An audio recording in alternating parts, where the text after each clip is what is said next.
आप दुनिया के किसी भी कोने में आप यीशु के हैं, मैं आपसे बात कर रहा हूं, आप सभी को कहना चाहता हूं, बहुत ध्यान से सुनिए। 10 तरह से एक विश्वासी अपना उद्धार हो सकता है। सबसे पहला है जो परमेश्वर की इच्छा पर नहीं चलता। कहां लिखा है? मत्ती 7:21, जो मुझसे हे प्रभु कहते हैं उनमें से हर एक स्वर्ग के राज्य में प्रवेश न करेगा, परंतु वही जो मेरे स्वर्गीय पिता की इच्छा पर चलता है। यस और नो? जो मेरे स्वर्गीय पिता की इच्छा पर चलता है। तो इसका मतलब क्या है? आप और मैं परमेश्वर की इच्छा पर अगर नहीं है तो सोच के देखो आपका क्या चला गया, आपका उद्धार चला गया। और जो कि वचन 22:23 क्या कहता है पता है? परमेश्वर कहता है कि मैंने तुम्हें कभी नहीं जाना, इसलिए निकल जाओ मेरे सामने से। ये लोग कौन है जो नहीं चले? हे प्रभु बोलने वाले कौन है? ये वो पास्टर हैं, वो ये प्रीचर हैं जिसने मुर्दे जिंदा किए, दुष्ट आत्मा निकाले, भविष्यवाणी करे, अद्भुत चमत्कार किए, जिनको नेशनल नहीं इंटरनेशनल रिकॉग्नाइजेशन है या उनको पहचानते हैं। ऐसे लोगों को प्रभु कहता है आई नेवर न्यू यू, मैं तुम्हें कभी नहीं जानता। Can you believe this? ये क्या है? इसको कहते हैं उद्धार खोना, नंबर 1। नंबर 2, जो मूर्ति पूजक हैं, जो व्यभिचारी हैं, जो डरपोक हैं, कॉन्टेक्स्ट में सुसमाचार, इन सब का एक ही स्क्रिप्चर है। कौन सा? ये वाला, जो कि प्रकाशित वाक्य 21 का 7 और 8, बहुत छोटा है लेकिन मैं आपको पीडीएफ भेज दूंगा। लिखा है जो जय पाए वही इन वस्तुओं का वारिस होगा। कौन सी वस्तु? नया यरूशलेम। कौन सी वस्तु? जहां पे दिन रात परमेश्वर रहता है, परमेश्वर उसका मंदिर है, वहां की रोशनी, वहां का पानी, वहां का हर चीज कभी खत्म नहीं होगा। ऐसे जगह की बात कर रहा है। जो जय पाए वही इन वस्तुओं का वारिस होगा और मैं उसका परमेश्वर होऊंगा और वो मेरा पुत्र होगा। और अब इसको देखो, पर डरपोकों और अविश्वासियों और घिनौनों, हत्यारों, व्यभिचारियों, टोना, मूर्ति पूजक और सब झूठ का भाग इसी झील में मिलेगा। अब इसको देखो, जो आग और गंधक से जलती रहती है, यही दूसरी मृत्यु है। ये कौन है जिसको प्रभु नरक में डालेगा? एक पास्टर। ये कौन है जिसको प्रभु नरक में डालेगा? एक विश्वासी। ये कौन है जिसको प्रभु नरक में डालेगा? वो सुसमाचारक। तो प्रश्न उठता है, क्या इसने अपना उद्धार खो दिया? यस। मैं फिर कह रहा हूं, क्या इसने अपना उद्धार खो दिया? यस। कैसे? ऐसी हरकतें कर कर मूर्ति पूजक बन गया, व्यभिचारी बन गया, डरपोक बन गया। कॉन्टेक्स्ट है सुसमाचार। 5वां, जो आप पवित्रता का जीवन जीते हैं, मतलब पवित्रता का जीवन नहीं जीते बल्कि आप पवित्रता का जीवन जीते हैं। इब्रानियों की किताब उसका 12:4, सबसे मेल मिलाप रखने और उस पवित्रता के खोजी हो जिसके बिना कोई प्रभु को कदापि नहीं देखेगा, नहीं देखेगा। आप बात करते उद्धार खोने की, यहां परमेश्वर कहता है अगर पवित्रता का जीवन नहीं जिया, आप पवित्रता का जीवन जी रहे हो तो तुम अपना उद्धार खो बैठोगे। मुझे बताइए, जो बकवास करते हैं कि एक क्रिश्चियन बनने के बाद, एक बॉर्न अगेन होने के बाद वो अपना उद्धार नहीं खोएगा, ऐसे मूर्खों को मैं कहना चाहता हूं कि सबसे पहले तुमने जमीन का आकलन नहीं किया, एनालिसिस नहीं किया कि क्यों यीशु ने कहा कि 4 प्रकार की जमीन है, पत्थर वाले, किनारे वाले, झाड़ी वाले और अच्छे वाले। आपने इसका आकलन क्यों नहीं किया? और उल्टी सीधी बकवासें क्यों सिखा दी चर्चेस को? उल्टी सीधी स्टेटमेंट क्यों सिखा दी कलीसियाओं को और परमेश्वर की दया को? और जहां लोग कहते हैं कि अब तो पास्टर ने कह दिया हम तो पक्का स्वर्ग जाएंगे, इसलिए खूब एंजॉय करो, पाप का जीवन जियो, दारू पियो, नशा करो और जैसा चाहे मनमानी करो, थिएटर जाओ, पिक्चर जाओ और आपको जैसा ठीक लगे वैसा करो। लेकिन परमेश्वर कहता है धोखा मत खाओ, धोखा मत खाओ, धोखा मत खाओ। मैं फिर कहता हूं, अगर परमेश्वर की पवित्रता आप में नहीं है, आप कभी प्रभु को देख नहीं पाओगे। 6वां, पैसे के लालची, ये भी अपना उद्धार खोएंगे। कहां लिखा है? मत्ती की किताब उसका 19:23 में, तब यीशु ने अपने चेलों से कहा मैं तुमसे सच कहता हूं कि धनवानों का स्वर्ग के राज्य में प्रवेश करना कठिन है। ऐसा क्यों? ये कौन से विश्वासी, ये कौन से लोग हैं? ये ऐसे लोग हैं जिन्होंने अपना जीवन प्रभु को दिया। कैसे बोल सकते डैनियल भाई? ये देख लीजिए 1 तीमुथियुस 6:9, पर जो धनी होना चाहते हैं, कौन? विश्वासी। पर जो धनी होना चाहते हैं, कौन? पास्टर्स। जो धनी होना चाहते हैं, कौन? Worship leaders. जो धनी होना चाहते हैं, कौन? म्यूजिशियंस। ऐसे लोग जो मसीह तो बन गए हैं, आज मैं थोड़ा गुस्से में हूं, बर्दाश्त करिए प्लीज। ऐसे मसीह लोग जो यीशु को अपनाते हैं लेकिन ब्याज पे पैसा चलाते हैं। ऐसे क्रिश्चियंस हैं जो मसीह तो बन गए हैं, मसीह का बाइबल पढ़ रहे हैं, चर्च जाते हैं, प्रभु भोज खाते हैं, बपतिस्मा ले चुके हैं, लेकिन ब्याज पे पैसा देते हैं। अब उनको मैं क्या कहूं? वो फिर कहते हैं परमेश्वर ने 2 BHK 3 BHK, मेरे पास में ऑडी आ गई, मेरे पास में BMW आ गई, मुझे प्रभु ने अब्राहम की आशीष दी। ये झूठ है, ये झूठ है। ग्लोरी टू गॉड, ये झूठ है। ऐसा किसी प्रकार का पैसा आपके घर पर अगर आ रहा है, ये गलत है, ये गलत है। मैं साथ ही साथ कुछ लोगों को जानता हूं मुंबई में भी, मुझे नहीं पता ऐसी हरकतें करते वक्त में उनको क्यों नहीं शर्म आती। आप परमेश्वर के लोगों को, परमेश्वर को रखकर तुम ब्याज पे पैसे कैसे चला सकते हो, लालची कैसे बन सकते हो। या जितने भी ग्रुप के अंदर अभी मुझे सुन रहे जूम के अंदर, मैं चाहता हूं कि अगर कोई ऐसा व्यक्ति अभी बैठा है और आप ब्याज पे पैसा चलाते हैं, मैं आपसे रिक्वेस्ट करता हूं जितनी जल्दी हो सके पश्चाताप करिए, मन फिराइए और प्रभु के पास में ठीक से आइए, अन्यथा आप अगले मंगलवार से नमस्ते। Wonderful Jesus, wonderful Jesus. फिर से कहता हूं, किसी प्रकार का पैसे के लालच पे नहीं पड़ना है, आपको सिर्फ और सिर्फ प्रभु के भरोसे पे चलना है। परमेश्वर को पता है कि आपको कितना पैसा चाहिए, परमेश्वर को पता है कि आपको कहां तक चाहिए। आपको क्या हो रहा है मेरे साथ, आपको पता है पैसे के चक्कर में पौलुस कहता है कई लोगों ने, देखो क्या लिखा है पर जो धनी होना चाहते हैं वे ऐसी परीक्षा और फंदे और बहुतेरे व्यर्थ और हानिकारक लालसाओं में फंसते हैं जो मनुष्य को बिगाड़ देती है और विनाश के समंदर में डुबा देती है। यह विनाश का समंदर क्या है? आग की झील।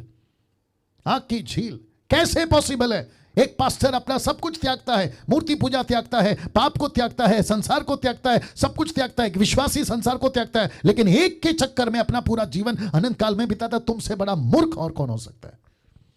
या क्योंकि वक्त को ध्यान रखना है, आगे बढ़ रहा हूं। लिखा है छठवां जो उद्धार खो सकता है, उसकी श्रेणी में टोटल 10 पॉइंट बता रहा हूं। छठवां है जो नशा करता है, जो नशा करता है। पास्टर डैनियल, क्या डीटी में ये सारे पॉइंट हैं? जी हां, क्योंकि आपको मैं क्या सिखा रहा हूं, एक डिसाइपल को परमेश्वर के लिए कैसा होना चाहिए, मैं वो पॉइंट पे आपको बात सिखा रहा हूं और ये चलता रहेगा आगे भी। लिखा है जो नशा करते हैं, कहां लिखा है? 1 कुरिन्थियों 6:10 में लिखा है ना पियक्कड़। पियक्कड़ का मतलब क्या है? ड्रंकर। ड्रंकर का मतलब क्या है? नशा करने वाला। और साथ ही साथ में दारू हो, सिगरेट हो, ड्रग्स हो, आपका जो भी नशा है, लिखा है परमेश्वर के राज्य में प्रवेश ना। पियक्कड़ परमेश्वर के राज्य में प्रवेश करेगा, इसका मतलब है वो स्वर्ग के राज्य में नहीं जाएगा। इसका मतलब क्या है? दारू पी रहा है विश्वासी बनकर, सिगरेट पी रहा है विश्वासी बनकर, गुटखा खा रहा है विश्वासी बनकर, नशा कर रहा है विश्वासी बनकर, और वो कहता है कि मेरा तो उद्धार हो गया, मैं तो स्वर्ग में जाऊंगा क्योंकि मुझे प्रभु ने अनुग्रह दिया है। प्रभु कहता है बेटा सॉरी, तू बड़े धोखे में है, तू स्वर्ग के राज्य में प्रवेश नहीं कर पाएगा क्योंकि तू पियक्कड़ है। Can you believe this? जरा सोच के देखिए अजीजों, ऐसा प्रचार नहीं होता आजकल, ऐसी बातें नहीं बताई जाती। क्यों? क्योंकि चर्च के मेंबर कम हो जाएंगे, क्योंकि जो व्हाट्सएप के ग्रुप है वो कम हो जाएंगे, क्योंकि चर्च का जो ऑनलाइन चलता है वहां से लोग कम हो जाएंगे। इसलिए हम बहुत प्यार से बात करते हैं, हम बहुत मीठी मीठी बातें करते हैं, हम सबको प्यार से लेके चलते हैं। और कॉन्टेक्ट कहां से उठाते हैं? यीशु प्यारा है। यीशु प्यारा है ना एक तरफा, दूसरा तरफा वो परमेश्वर जलन रखने वाला परमेश्वर है, वो क्रोध करने वाला परमेश्वर है। ये कैसे भूल गए? 7वां लिखा है जो वचन में गड़बड़ी करते हैं। माय गुडनेस जो वचन में गड़बड़ी करते हैं, जो वचन में गड़बड़ी करते हैं। मैं जानता हूं कि पवित्र आत्मा का पूरा कंट्रोल इस वक्त में, जो जूम के माध्यम से आप अपने अपने घर पर बैठे हैं ना, जहां से अभी देख रहे हैं, मैं महसूस कर रहा हूं कि परमेश्वर ने आपका कब्जा लिया हुआ है। अब जैसे जैसे पॉइंट आगे बढ़ेगा, मैं वापस कहता हूं आपके होश उड़ने वाले हैं। आज ऐसी ऐसी बातें आज आपके बीच में रखूंगा। मैंने किसी से बात किया था 3 दिन पहले, मैंने कहा था कि मैं पूरा जस्टिस करूंगा इस टॉपिक के साथ, can we lose our salvation, इसके ऊपर मैं पूरा जस्टिस करूंगा। तो मैं उसी के हिसाब से मेहनत करके आपके बीच में आऊं। तो 7वां कहता है जो वचन में गड़बड़ी करते हैं। ये वचन में गड़बड़ी कैसी होती है जरा देख लीजिए। प्रकाशित वाक्य 22:19, यूट्यूब वालों तुम भी सुनो। लिखा है यदि कोई इस भविष्यवाणी की पुस्तक की बातों में से कुछ निकाल डाले तो परमेश्वर उस जीवन के पेड़ और पवित्र नगर में से जिसकी चर्चा इस पुस्तक में है उसका भाग निकाल देगा। इसका मतलब है उसका नाम काट देगा। क्यों? क्योंकि उसने क्या गलती की? बहुत ध्यान से सुनना। उसने गलती ये नहीं की कि उसने व्यभिचार करा, मूर्ति पूजा करा, नशा करा, पाप करा, पैसा का लालची बना, नहीं। उसने सिर्फ ये गलती करी कि वचन को लेके गड़बड़ करा। प्रभु कहता है ऐसे तक को मैं नरक में डाल दूंगा। मुझे नहीं पता आपके अंदर क्या चल रहा है। ये जो मुद्दा है ना, ये जो पॉइंट है ना, मैं जब इसको स्लाइड्स को बना रहा था तो मेरे मन में चला, प्रभु हम दारू नहीं पी रहे, नशा नहीं कर रहे, कोई और बड़ा पाप नहीं कर रहे, हम क्या कर रहे हैं? वचन में थोड़ा सा निकाल रहे हैं और वचन में थोड़ा सा डाल रहे हैं। इसके चलते भी आप नरक में डाल दोगे। तो पवित्र आत्मा कहता है यस। तो प्रचारकों कितना सतर्क रहना। जितने मसीह मंथन के जो ग्रुप के जो लीडर्स हैं, जो लैंग्वेज के हिसाब से आप जो ग्रुप चलाते हैं, आपके लिए भी मैं वापस कहता हूं, we have to be very careful with the word of God. मैंने फर्स्ट डे आपको कह दिया था कि डैनियल राज किसी प्रकार का कॉम्प्रोमाइज वचन के साथ नहीं करेगा। ये आप लोग जानते हैं, यस और नो? ये आप लोग जानते हैं। और जिसके चलते अभी मैं फिर रख रहा हूं, यूट्यूब के लोगों आप भी सुनिए। अच्छा, कुछ लोग कहते हैं कि डैनियल भाई आप इतने गंभीर क्यों होते हैं? अब देख लो ना, गंभीर नहीं रहे तो फिर क्या रहे? वचन में गड़बड़ी करने वाले तक नरक में जाएंगे। 8वां, जो झूठी शिक्षाओं में है। 24 का 24, क्योंकि झूठे मसीह, झूठे भविष्यवक्ता उठ खड़े होंगे और बड़े चिन्ह और अद्भुत काम दिखाएंगे, यदि हो सके तो चुने हुए को भी भरमा दे। इंग्लिश वर्जन ट्रांसलेशन कहता है even the elected ones can be deceived, मतलब चुने हुए तक अगर भरमा दिए जाएं। किसकी चक्कर में? झूठी शिक्षाओं में। तो इसका मतलब है कि पूरे दुनिया में हमको सबसे तो लड़ना है, लेकिन सबसे ज्यादा एक और चीज है और वो है शिक्षा। तो हमारी शिक्षा कैसे, मैं उसको भी रखूंगा आगे, लेकिन देख लीजिए 9वां लिखा है। 9th पॉइंट कहता है जो खुद प्रभु से हट जाएंगे, मतलब उनको कैसे कहूं आपसे, इसको कहते हैं मस्ती। मैं रिपीट करता हूं, इसको कहते हैं मस्ती। जो खुद प्रभु से हट जाएंगे, जिनको परमेश्वर से किसी प्रकार का लेना देना नहीं होगा, जो खुद प्रभु से हट जाएंगे। कहां लिखा है डैनियल भाई? लीजिए रख रहा हूं, एक ही साथ रखूंगा। अविश्वासी बनकर, या तो प्रभु से हट जाएंगे अविश्वासी बनकर, या क्लेश में अपना धीरज खो बैठेंगे। मैं रेफरेंस रख रहा हूं इब्रानियों 13 का 12 से 13, माफ करें 3 का 12 से 13 तक लिखा है, हे भाइयों चौकस रहो कि तुम में ऐसा बुरा और अविश्वासी मन ना हो जो जीवित परमेश्वर से दूर हट जाए। यस और नो, यस और नो लिखा है ना। एक ऐसा व्यक्ति खुद बोल बैठेगा कि मुझे परमेश्वर से दूर हटना है। इसके लिए लिखा है, हे भाइयों चौकस रहो कि तुम में ऐसा बुरा अविश्वासी मन ना हो जो जीवित परमेश्वर से दूर हट जाए। वरन जिस दिन तक आज का दिन कहा जाता है, हर दिन एक दूसरे को समझाते रहो, ऐसा ना हो कि तुम में से कोई जन पाप के छल में आकर कठोर हो जाए। My goodness, my goodness. अब इसको देखिए, मरकुस 13:13, मेरे मन के कारण, माफ करें मेरे नाम के कारण सब लोग तुमसे बैर करेंगे, पर जो अंत तक धीरज रखेगा उसी का उद्धार होगा। तो इसको उल्टा करिए, जो धीरज नहीं रखेगा जो धीरज नहीं रखेगा एग्जैक्टली उसका उद्धार खो जाएगा।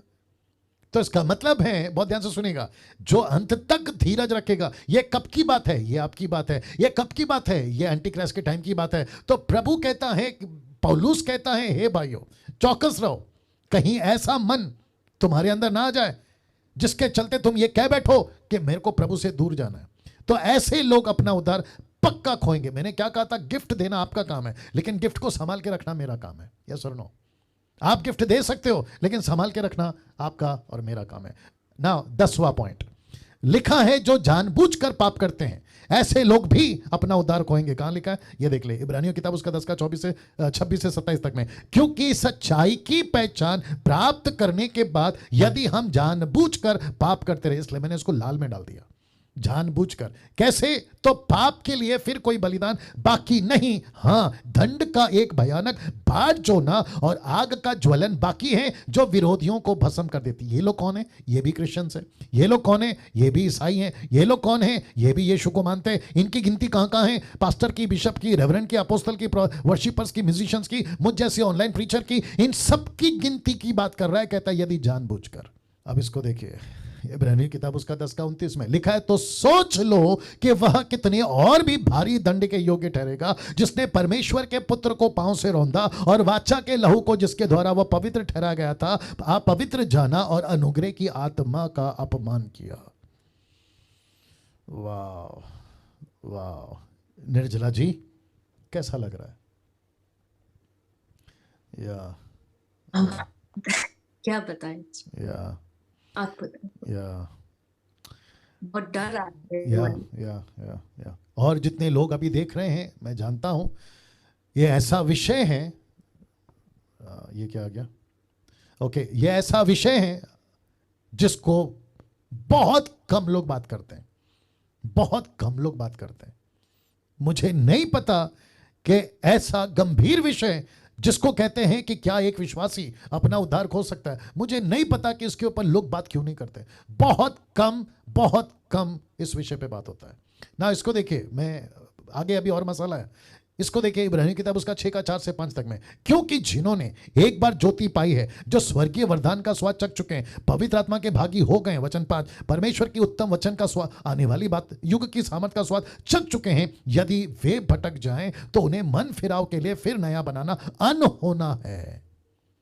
They cannot be saved again. उनको फिर से नहीं बना सकते। यदि वे भटक जाएं तो उन्हें फिर मन फिराव के लिए बनाना अनहोना है, क्योंकि वे परमेश्वर के पुत्र को अपने लिए फिर क्रूस पे चढ़ाते हैं और प्रगट में उस पर कलंक लगाते हैं। अब मुझे बताइए, क्या ये जो 10 पॉइंट आप लोगों के बीच में मैंने रखा, बीच में किसी ने वीडियो बनाया था, उसने ये कहा था अगर विश्वासी उद्धार खो सकता है तो इन सवालों का जवाब दो। मैं उसका नाम नहीं लेना चाहता हूं, लेकिन मुझे बड़ा गुस्सा आया उस प्रीचर के ऊपर, मैं नाम नहीं लूंगा। आप लोगों को अगर इशारा मिल गया होगा ना, उसने टाइटल डाला है अगर विश्वासी उद्धार खो सकता है तो इन सवालों का जवाब दो, तो मैं उसको और उनके लोगों को और जो ऐसों को सुनते हैं उनको कहना चाहता हूं, फिर ये 10 सवालों का जवाब दो। इन 10 सवालों का जवाब दो। मुझे गुस्सा क्यों है पता है? आज मुझे गुस्सा इसलिए है क्योंकि परमेश्वर के वचन को तोड़ मरोड़ कर मसीह की देह में परोसा जा रहा है। अब ये फोटो देख लीजिए प्लीज, स्क्रिप्चर्स वार्निंग या बाइबल वार्निंग। आइए देखते हैं बाइबल वार्निंग किसके लिए लिखा है। Scriptures warning for born again Christians. क्या है आपके बीच में रख रहा हूं, ये चित्र देख लीजिए। पहला, आप सभी जानते हैं ये चित्र का कनेक्शन किसके साथ है? ये कनेक्शन है 2 लोगों का, एक है यीशु और दूसरा है आप। यीशु कहता है मैं दाखलता हूं और तुम डालियां हो, I am the vine and you are the branches. ठीक है ना, याद आ गया होगा आपको। और इसका कहां से शुरू होता है? यूहन्ना की किताब उसका 15 का 5 से लेकर आगे तक रखूंगा ना, एक एक करके पहला देख लेते हैं। लिखा है मैं दाखलता हूं और तुम डालियां, जो मुझ में बना रहता है और मैं उसमें, वह बहुत फलता है। अब फिर कहता हूं, क्या कभी यीशु मसीह अंगूर है? नहीं। क्या कभी क्रिश्चियंस अंगूर हैं? नहीं। क्या यीशु मसीह वाइन है? नहीं। क्या हम ब्रांचेस हैं? नहीं। फिर ये कौन सी भाषा है? मैं जब बाइबल की बात पे आऊंगा ना, जिसको कहते हैं इन्वेस्ट, उसके ऊपर मैं सिखाऊंगा, क्योंकि वो गहरी बात है जिसको कहते हैं बाइबल की भाषा। ये बहुत कुछ ऐसे टर्म्स या बहुत सारे ऐसे डायलॉग यीशु यूज करते थे, उसमें से ये एक है।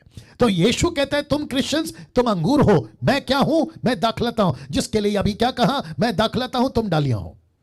और फिर कहता है जो मुझ में बना रहता है मैं उसमें, वह बहुत फल लाता है। इसका मतलब है कि मुझको और आपको उद्धार क्यों मिला? फल लाने के लिए। हमको उद्धार नहीं मिला, माय गुडनेस गेट रेडी, मनमानी करने के लिए। हमको उद्धार मिला है फल लाने के लिए, मनमानी करने के लिए नहीं।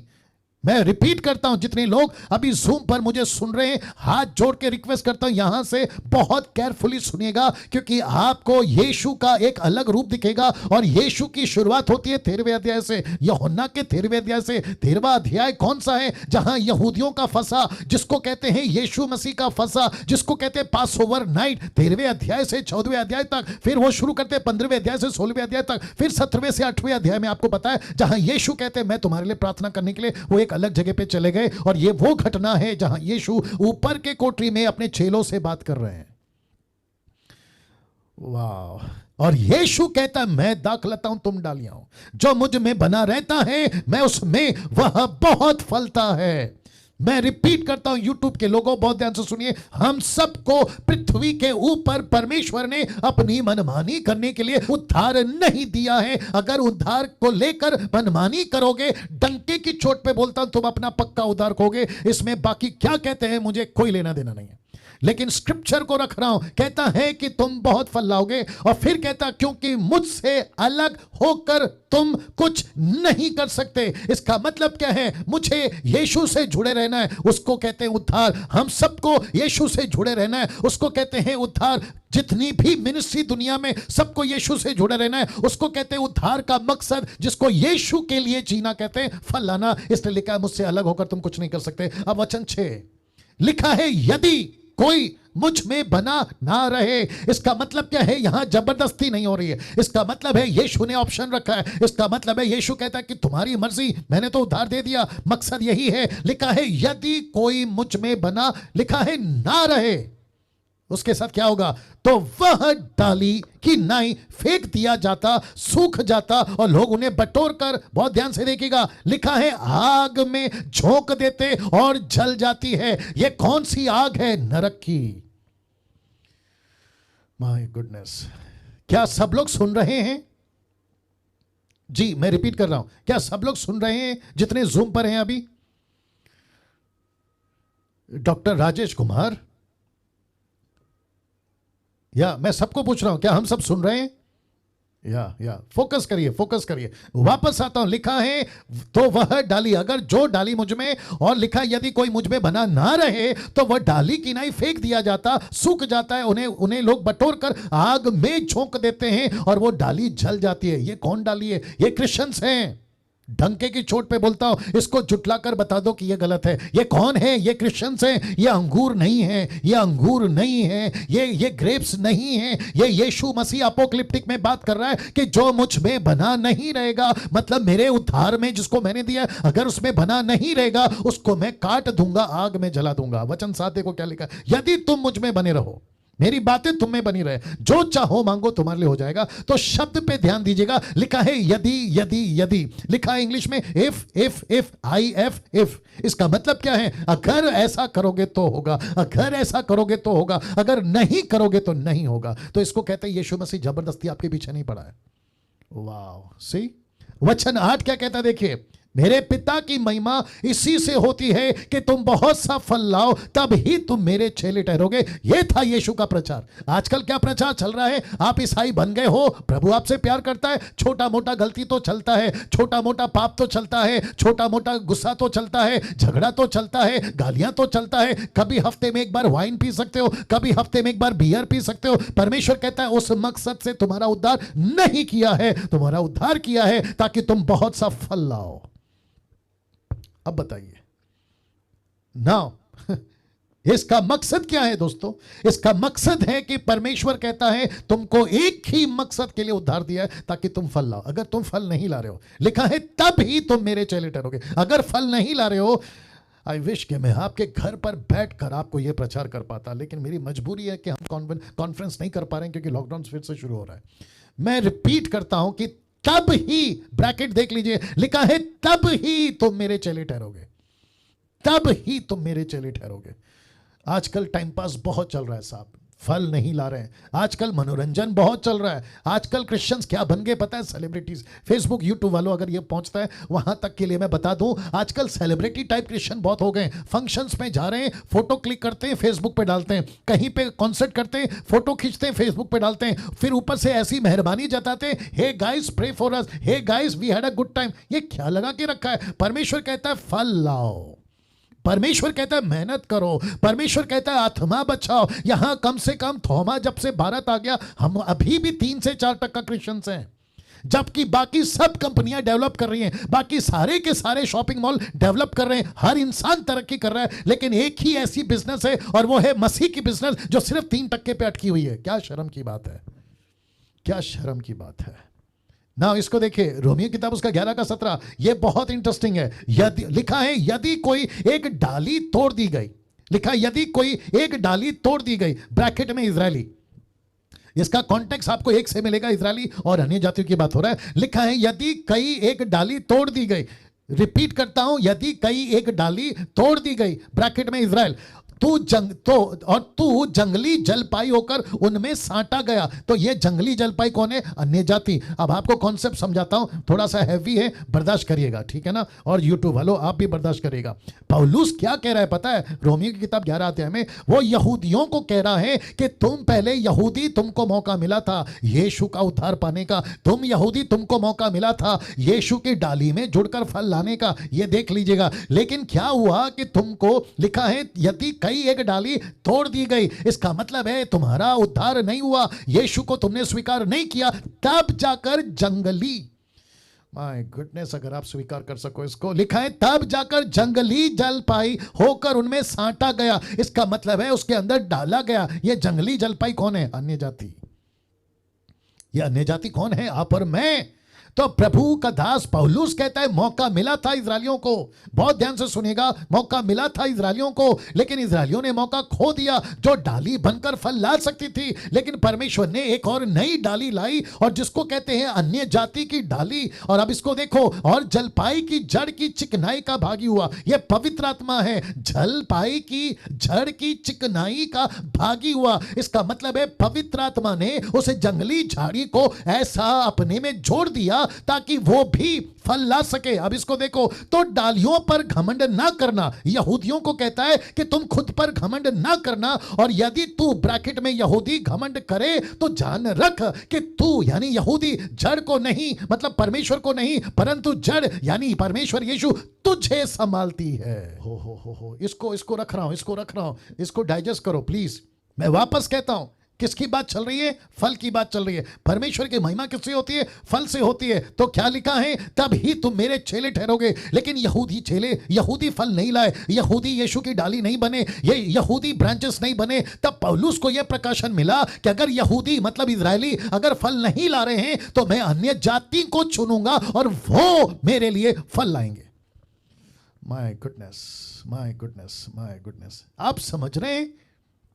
मैं सबका नाम नहीं ले सकता हूं, लेकिन मैं निर्जला जी आपको कहता हूं, अभी एस्थर जी आपको कहता हूं, नरेंद्र जी आपको कहता हूं, जितने भी अभी जुड़ रहे हैं मैं उन सभी को कहता हूं कि माय गुडनेस, परमेश्वर ने एक डाली को काट दिया, उसको अलग कर दिया। वो डाली है इजरायली, और परमेश्वर कहता है क्योंकि फल नहीं लाया, मैंने एक ऐसी जंगली झाड़ी, और याद रखो अपोक्लिप्टिक है, यूट्यूब वालों तुम भी सुनो, परमेश्वर ने अन्य जाति को जंगली बोला, अन्य जाति को जंगली जलपाई बोला, और कहा कि मैं उसके अंदर ऐसी चिकनाई को लाऊंगा, और चिकनाई का मतलब है पवित्र आत्मा। पवित्र आत्मा के द्वारा अन्य जाति को बदलकर उसको मैं अपने में जोड़ दूंगा। तो कहता है कि डालियों पर घमंड ना कर। यहूदियों तुमने घमंड किया था, लेकिन परमेश्वर ने तुम्हारा घमंड तोड़ा, तुमको अलग कर दिया। फिर पौलुस एक डायलॉग मारता है कि तू जड़ को नहीं परंतु जड़ तुझे संभालती है, तू परमेश्वर को नहीं परमेश्वर तुझे संभालता है। और परमेश्वर आज मुझको और आपको भी कहता है कि अन्य जातियों तुम भी बात को समझो, यूट्यूब वालों तुम भी बात को समझो कि परमेश्वर की कृपा हम पर हुई कि हमको पवित्र आत्मा के द्वारा यीशु के साथ में जोड़ा गया। वाह, ताली बजाकर परमेश्वर को धन्यवाद देंगे। नाउ इसको कंटिन्यू करता हूं, लिखा है फिर तू कहेगा, अन्य जाति कहेंगे, ब्रैकेट में अन्य जाति, फिर अन्य जाति कहेंगे डालियां इसलिए तोड़ी गई, मतलब अन्य जाति को इसलिए मौका नहीं मिला क्योंकि अन्य जाति कहते हैं कि हमको मौका मिला कि मैं साटा जाऊं, अन्य जाति साटे जाए, इसका मतलब है यीशु में जोड़े जाए।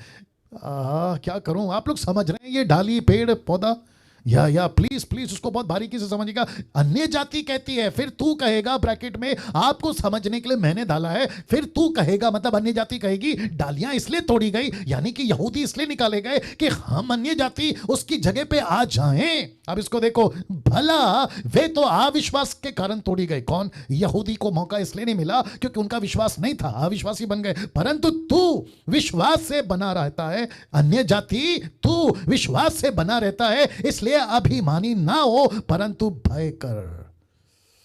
ओहो, मतलब अन्य जाति को डांट रहा है पौलुस, अन्य जाति को फटकार लगा रहा है कि तुझे घमंड नहीं आना चाहिए जैसा घमंड अन्य यहूदी लोगों ने किया, जैसा घमंड इजरायलियों ने किया, जैसा उनको चिंता नहीं थी। तो अन्य जातियों को कहता है कि तुम जंगली हो, लेकिन परमेश्वर के पवित्र आत्मा ने तुमको चिकना बनाकर यीशु के साथ में जोड़ दिया, इसलिए कहता है अभिमानी ना हो परंतु भय कर। ये भय क्यों? कहीं तुम अपना उद्धार ना खो दो। क्यों? जैसे यहूदियों ने अपना उद्धार खो दिया। Can you believe this?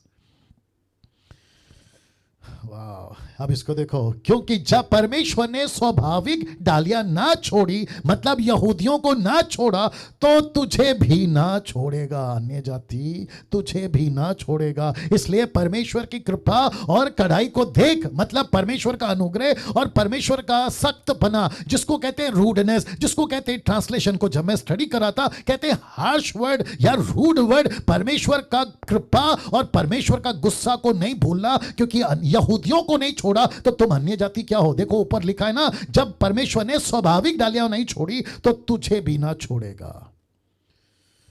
ओहो, सी दिस। इसलिए परमेश्वर की कृपा और कढ़ाई को देख, जो गिर गई उन पर कड़ाई, यानी कि यहूदी गिर गए, उनको सजा मिली, परंतु तुझ पर कृपा, अन्य जाति पर कृपा हुई। Okay, my goodness. नाउ इसको देखे, यदि तू उसमें बना रहे, अन्य जाति को कहता है यदि तू उसमें बना रहे, नहीं तो तू भी काट डाला जाएगा। अब मैं उन मूर्खों से पूछना चाहता हूं जो कहते हैं कि हम उद्धार नहीं खोज सकते, तो फिर ये सब क्या है? ये सब क्या है? ये पौलुस की लैंग्वेज, ये पवित्र आत्मा की लैंग्वेज, ये परमेश्वर की लैंग्वेज, जिसको परमेश्वर का दास पौलुस कहता है यहूदियों को जो स्वाभाविक डाली थी उसको नहीं छोड़ा तो जंगली जल पाई अन्य जाति को क्या नहीं करेगा, जिसके चलते लिखा है परंतु तुझ पर कृपा हुई अन्य जाति, यदि तू उसमें बना रहे, नहीं तो तू भी काट डाला जाएगा। अभी आपको जोर का झटका धीरे से देता हूं। हेसेकेल की किताब उसका 28 का 24 क्या कहता है देखो, लिखा है परंतु जब धर्मी अपने धर्म से, मैं रिपीट करता हूं, जब धर्मी अपने धर्म से फिरकर टेढ़े काम करे वरन दुष्टों के उस घृणित कामों के अनुसार करने लगे, तो क्या वह जीवित रहेगा?